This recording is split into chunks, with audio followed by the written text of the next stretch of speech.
Who's your favorite Leaf of all time? It was probably someone you grew up watching, right? You saw them as a kid and you were like, wow. All right, now who's the best Leaf of all time? Matt Sundin often works his way into this conversation. After all, he is the Leafs' all-time leading scorer, but most people still don't say he's the best. Daryl Sittler often finds himself in this conversation too because he was the Leafs' leading scorer for like decades. But the guy I always see at the top of the list is Dave Keon. And I wanted to do a video about him because he, along with Turk Broda and Tim Horton, were announced as the new additions for Legends Row. You get a statue in front of the Air Canada Centre where the Toronto Maple Leafs play to honor your career as a Toronto Maple Leaf. And I'm sitting there and I'm like, I'm gonna shoot a video on Dave Keon, here we go.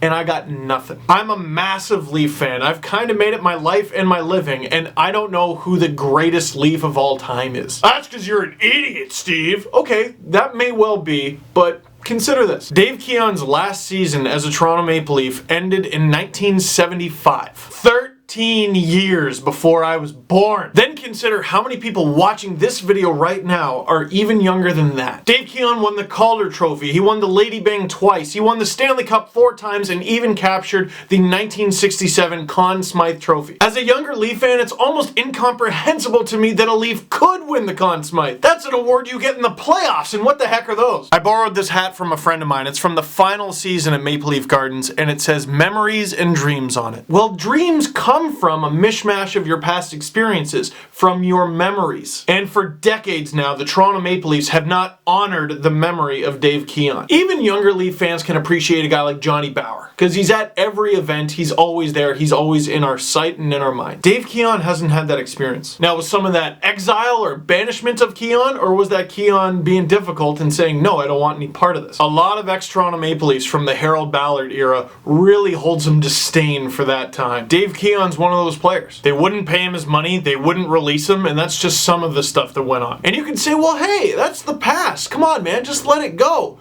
Well, it didn't happen to you, it's not your experience, and it's not your decision to make. And this is why it's so good that the Leafs are finally honoring Dave Keon this way, and also that Keon is letting them. You know why? Think of the people who are watching this video. Think of how old somebody who was born in the year 2000 is. By the end of this year, they'll all be 16. Some of them already are. Now consider the fact that you can talk about Matt Sundin, comes to the Toronto Maple Leafs from the Quebec Nordiques as a youngster, earns his way through the organization, eventually becomes captain, scores all kinds of goals, they go on a bunch of deep playoff runs, he becomes one of the greatest Toronto Maple Leafs of all time, and when you talk about him, you sound like an old person. If Matt Sundin's legacy is slowly drifting into the past, how can you expect anyone to know anything about Dave Keon? Even with the statue, even with the ceremony that Dave Keon is getting, the Leafs don't just have to honor his legacy, they need to educate younger fans on what he did. They need to get young fans, and by young, I mean like under 40,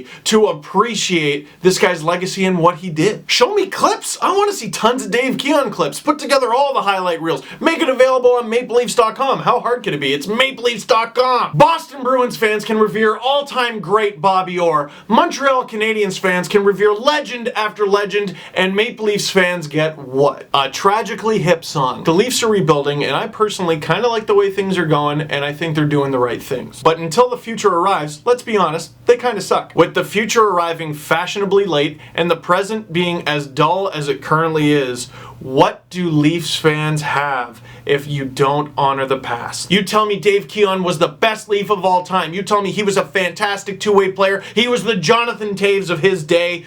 Don't just tell me.